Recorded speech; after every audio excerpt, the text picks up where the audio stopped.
Hi everyone, thank you so much for joining me here today. In this video, I wanted to share my personal 3-step manifestation process that I follow when I'm working on anything. Before I get into the video, if you're looking for weekly group coaching sessions, you can join my membership group. We have coaching sessions every Saturday at 12:30 p.m. Indian Standard Time. The link is in the video description. In this group, you will receive in-depth solutions, focused guidance around your circumstances. We also have weekly quiz tests in this group and also monthly challenges for you to become a master manifester. Now, the first thing that happens for me is a desire evokes. How it evokes, why it evokes, from where it evokes, it does not matter. Every other day, you have some kind of new desire in you. Some desires are very small, so we don't really think about it a lot. We don't really have to put in a lot of belief work into it, and just taking a simple action would complete it. And then there are some desires that seem to be really big because we might have not experienced them before, and no one maybe in our family has experienced those before. Maybe you are looking for a lot of wealth. Maybe you're looking for a lot of passive incomes and having a comfortable lifestyle. Maybe you're looking for a very healthy relationship. Maybe you're looking for good health. Or maybe you just want to win the lottery. You want a new car. You want a good house. So, first a desire comes up, then I think about, do I want to experience this in my life or not? So, the first step for me is knowing what I want. I get really specific about what I want. And by becoming specific, I don't mean that I focus on the house or the whens.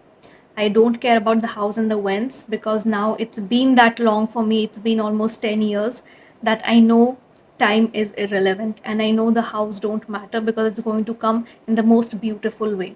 And I actually look forward to the house. I love receiving the manifestation and looking back and connecting the dots. It's like solving a puzzle. I love that mystery of how it's going to unfold. That just seems very beautiful to me. So for me, how and when is not my business, and I don't get obsessed with it. I don't care about it. I just know that I need to be clear on what I want and I need to focus on it. Now, the second step that comes in my process is around the possibility. I am very introspective about the possibility of that desire. Now, that is split into two parts for me. Do I think this is possible? That's the first thing, which is in generally on this earth, in this world, is something like this possible? The second part is this possible for me? Now that narrows it down completely to my desire, my manifestation. Do I think it's possible for me? Now, in the place that I am in regards to my knowledge and experience with conscious creation, the first part is never hard for me to believe 95% of the time. I always know that yes, this is a possibility on this earth, it can happen. Now, coming to the second part, is this possible for me? Depending on what kind of things I'm manifesting, I might have a really good self concept around that, or I might not have a good self concept around it. So, this brings me to my third and last step, which again includes two parts.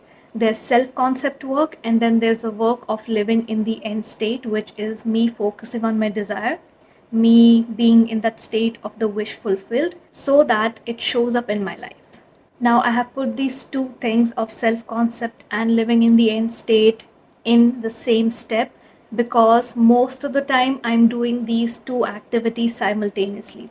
Sometimes I give myself enough time to focus on the self concept first and then I go to living in the end state, but most of the time I'm doing it simultaneously. Now, when it comes to my self concept, I work around a few things. I sit and have conversation with myself of why I think this cannot happen for me. Why is it not possible for me? It could be because of my previous beliefs due to my past experiences where I did not get this thing. It could be due to the things I've seen around me with the people I have loved. It could be due to any kind of societal conditioning. So I really sit and get into my thoughts and feelings around it of what is that actual reason I feel that I cannot have this.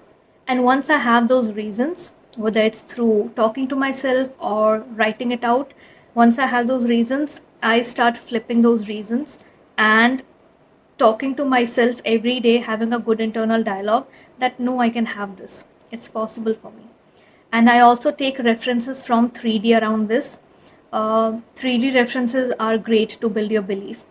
If I want something, if I want wealth, a certain amount, if I want some kind of job or opportunity, is it existing on this earth? Do people have it? In this, an abundance mindset also helps a lot. If I am someone who's always in a scarcity mindset, that these things are only for a few people, these things are for chosen people, for this you need privilege, all this is scarcity mindset. All these are reasons that I can't have something because of this. And it's all related to 3D. So there itself, it's nullified. And I know when I'm consciously creating, I don't have to care about the 3D.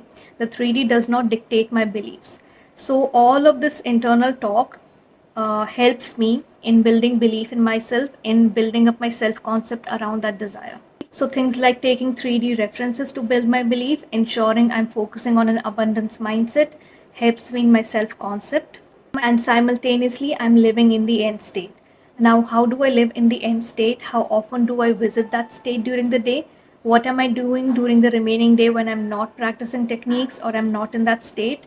All of those details can be found in my previous video where I've shared my detailed manifestation routine of how I very naturally blend my lifestyle of conscious creation in my day-to-day life.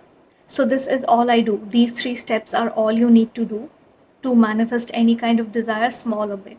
Get really clear on what you want. Drop your obsession around when and how. It's going to make everything very peaceful for you. If you don't believe it can happen for you, it's completely fine as long as you believe in the possibility that yes, this thing can happen on this earth, and then you can slowly work towards yes, this thing can happen for me. The third step is working on your self concept if it is not good around that desire, and living in the end state simultaneously where you are experiencing that desire. You are already that person who has it, and what is the kind of life you're living now? Do affirmations, scripting, sats, visualization, any kind of imaginal act that makes you feel really good and natural about it and doesn't really increase your resistance or your fears and doubts. You just have these desires that evoke in you, and because you're a human, it's a very natural part of your existence. You will never not have any desire. Something or the other will keep coming up, and I'm not even referring to the things you directly want for yourself. Desires include a lot of things. Even if you say, no, I don't have any desire for myself, I just want my family to be always happy and my children to always have a good life, good health, those are your desires. Normal human beings who are living this day to day life will never not have any desires. So if you're thinking that having desires mean that I'm just looking for something that I want, like my wealth, my health, my car, my house, no. If you have desires for your family, your spouse, your children, you are still a human who has certain desires. And yes, you can consciously manifest that for your loved ones too. So now you decide that you want to have this desire in your life and you're going to consciously call it in. Now your current identity is that you don't have this in your life. You know it, your internal world knows it, your mind knows it because your mind is you. So if you know something, it means your mind knows something. Now we have to tell ourselves and our mind a different story, which means we have to keep going back to that state so that it becomes repetitive for our mind and it takes it up as something that is true, that is our new identity, that is our new belief system, that yes, now we do have it. And once internally we are very sure that yes, we do have it, that is when externally things start moving around and the desire will show up. It's that simple, it's that easy, it's that effortless. And in case you don't find it easy and effortless, it's because you're putting a lot of mind into it, you're putting a lot of thinking into it, which is not needed. Either you're thinking of the hows, you're thinking of the whens, or you're really caught up in the 3D and you feel like this is set in stone, this is permanent, and nothing will ever change. If you can just get rid of all of that by detaching from it, it will be very easy for you to call in any kind of desires, whether they are small, big, or really big. So that's all for this video. I hope I was able to add some value to your manifestation process. I will see you in the next video. Till then, have a great week.